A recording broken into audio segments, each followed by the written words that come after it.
and thank you for watching today's video, in which I will be talking about the following topics: how to eat animal-free and keep yourself healthy.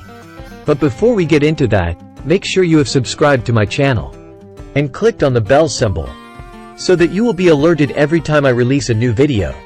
Also, if you like this video, give it a thumbs up and forward it to your friends, so they can enjoy it too. If you are considering switching to a plant-based diet, you may be curious whether it is possible to receive all the nutrients you need without consuming any foods derived from animals. The answer is yes. But you must carefully plan your meals and take some vitamins and minerals in supplement form, since they are more difficult to get from plant sources. In this article, we will discuss the advantages and disadvantages of consuming no products derived from animals, as well as provide you with some advice on how to ensure that your nutritional requirements are being met. The advantages of not eating animal products. Consuming food that has not been processed using animals may have numerous beneficial consequences on your health, the environment, and the welfare of animals. The following are some of the advantages: a reduction in the likelihood that you may develop chronic illnesses such as coronary heart disease, diabetes, and some malignancies. According to a number of studies, persons who consume a diet that is higher in plant-based foods and lower in animal-based foods have lower levels of blood pressure, cholesterol, and inflammation, all of which are risk factors for a variety of illnesses. Lessening the influence that you have on the environment. Animal husbandry is one of the primary contributors to emissions of greenhouse gases, as well as water pollution, land degradation, and forest loss. You may contribute to the conservation of natural resources and the protection of the earth by consuming fewer or no animal products at all, relieving the anguish and oppression that animals are subjected to. Overcrowding, mutilation, and killing are only a few examples of the brutal and cruel practices that are often used in the production of food animals. You may save them suffering and ultimately save their lives by deciding against eating them. Is the human body designed to digest animal products, or should it be vegan? There are a lot of individuals who are curious about whether the human body is better suited to consuming plant-based meals or animal products. This is a difficult subject since it touches on a variety of topics related to human biology, including nutrition, health, and ethics. In this article, we will discuss both the pros and cons of the Atkins diet and the ketogenic diet, as well as provide some advice on how to make informed decisions about what foods to include in your diet. To begin, let's take a look at things from an evolutionary point of view. Omnivores are able to consume both animal and plant-based diets, and humans fall into this category. The anatomy and function of our teeth, jaws, digestive system, and metabolism all point in the same direction, proving this point. Both animal and plant matter may be sliced, torn, and ground by our teeth because of their unique design. Our jaws are able to move laterally, which assists us in the process of chewing plant fibers. Our digestive tract is rather lengthy and contains enzymes that can metabolize animal and plant proteins, as well as lipids and carbs. Both glucose from plants and ketones produced from lipids may be used as sources of energy by our metabolism. However, just because we are omnivorous does not imply that we are immune to the effects of the foods we consume. Over the course of their evolution, humans have adapted to a wide variety of eating patterns as a result of their exposure to a variety of settings and cultural practices. For instance, certain groups have gained the capacity to digest milk sugar beyond infancy, whereas other populations have not. This is referred to as lactose tolerance. Particular nutritional needs, such as those for iron, iodine, vitamin A, or vitamin B12, might be much greater or lower in particular cultures. Some cultures have genetic variants that alter the way they metabolize particular nutrients, such as alcohol, caffeine, or gluten. These genetic variations may be passed down from generation to generation. As a result, there is no universally accepted solution to the question of what kinds of foods people should consume. There are several factors that may influence an individual's ideal diet, including their genetic makeup, current state of health, lifestyle choices, preferences, and ethical beliefs. Nevertheless, there are a few overarching ideas that might serve as a map for us to follow when we make deliberate decisions. 1. One idea is to consume a diet that is both well-balanced and diverse, and which offers sufficient quantities of all of the important elements. These include things like protein, fat, carbs, vitamins, minerals, fiber, and water, as well as phytochemicals, which are molecules found in plants that have positive impacts on human health. A diet that is well balanced may assist in the prevention of vitamin deficits as well as nutrient excesses, both of which can lead to adverse health effects. 2. A second tenet is to make up the majority of your diet with whole foods that have been little processed and are relatively near to their original condition. Whole foods, as opposed to processed meals, have a greater variety of nutrients as well as fewer additives. They also tend to provide a greater sense of satisfaction and are less likely to lead to overeating or cravings for unhealthy foods. Whole foods include things like fruits, vegetables, grains, legumes, nuts, seeds, eggs, dairy products, if permitted, meat, ideally organic and lean, fish, preferably wild-caught, and fowl, preferably free-range. Fruits, vegetables, grains, legumes, nuts, and seeds are all examples of whole foods. 3. Consume food in moderation and stay away from both extremes of the food spectrum. Any food, whether consumed in excess or deficiency, may have a detrimental influence on a person's health. Consuming an excessive amount of animal products, for instance, has been linked to an increased risk of developing cardiovascular disease, diabetes, cancer, and obesity. Consuming an insufficient amount of animal products may result in shortages in a variety of minerals, including protein, iron, zinc, calcium, and vitamin B12.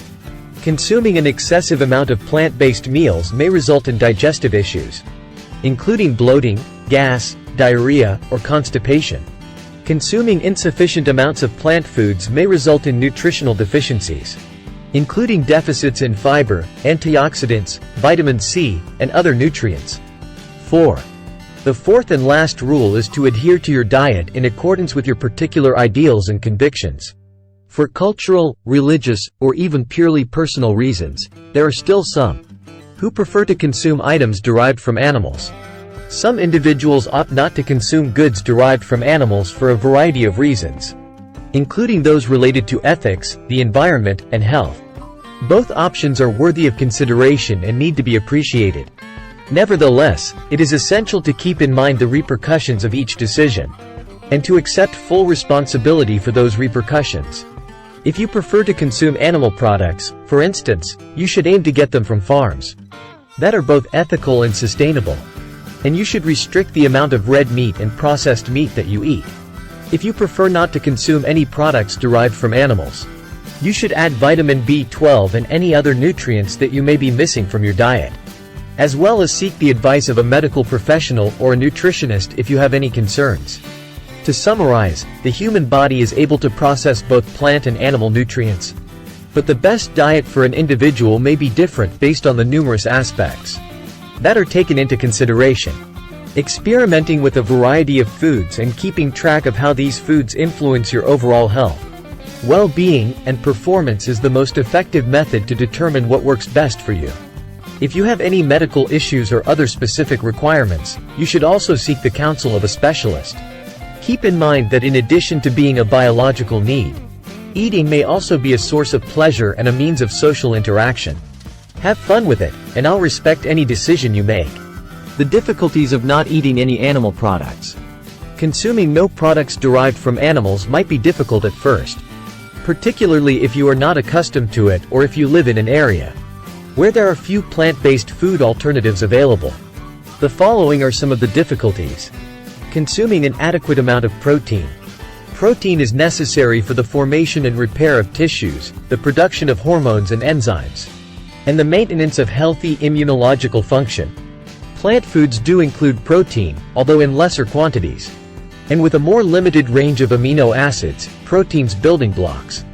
Animal goods are more concentrated in this macronutrient than plant foods are. In order to acquire enough protein from plants, you will need to consume a broad variety of legumes, grains, nuts, seeds, and soy products.